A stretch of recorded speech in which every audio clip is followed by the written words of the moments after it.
This is the oldest story in my personal service in this community, that the community of Fairview has been begging for relief from the state's policies that have been driven on top of it for 60 years. But all they get is more traffic, higher flows at peak rates, and we'll get to you someday. The member from Midtown suggested that their neighborhood was the first to have a PEL. I personally, as a volunteer in my first acts as a member, secured on the AMATS committee millions of dollars for the PEL. But what happened? That was in 2017. Fairview was told we'll get to it in 2019. They jumped us and started in Midtown with the Midtown PEL because DOT knows best. But what we find from our state division of Department of Transportation is that the racist policies of the 1950s and 60s have never been undone. And the Reconnecting Communities program by President Biden is to undo the racist policies of the past that have been belabored upon the poor of our town for generations. And so I welcome a conversation with the Department of Transportation and all of their contractors whose job it is to drive cars through the Fairview neighborhood, because that's all they do. That's all they've ever done. And heretofore, there's no evidence they're going to do anything different. Thank goodness our congressional delegation is finally hearing our cries, because we have been crying for generations. I urge my peers to support this item. Thank you, Mr. Constant. Next in the queue, Ms. Allard. I just have a couple of questions because I'm listening. So are you saying that, bear with me for a second because I'm trying to tiptoe on what I'm going to say here, okay, Chris? Are you saying that you feel that Fairview is being discriminated against by DOT?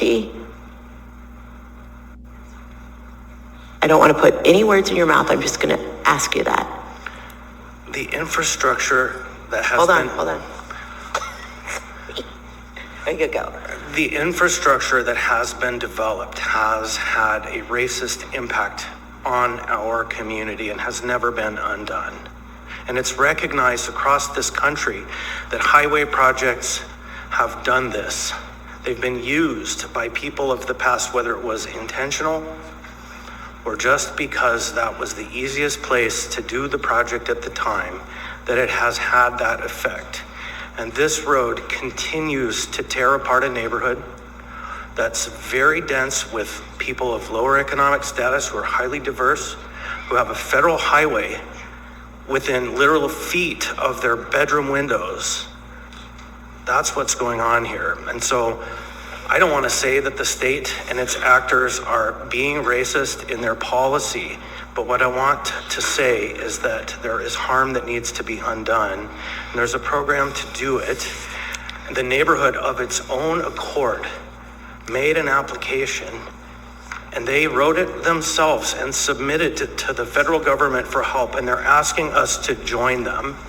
And the State Department and its functionaries are telling us that it's wrong that the neighbors state that they disagree or that the plan has not met their needs, which is a very strange thing for the state to assert, because it's the neighbors telling us that that's their feeling about the project. When you were speaking, who were you speaking to? Was it one of the administrators here? When you were speaking, delivering what you were saying? They are here. Oh, okay. So you're saying it's Gambell? Yes.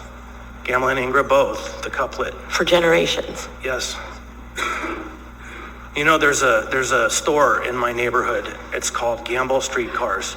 Do you know what the nickname of that store is? I don't go to Gambell. Right. That's right. And so there's a nickname for that store that is deleterious and harmful, and it has generated from this problem. Okay. My Mr. only Chair, comment. Point of order. Yep.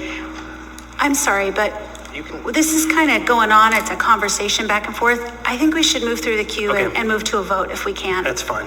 I just wanted clarification. Thank you. Thank you, Ms. Allard. Mr. Volland.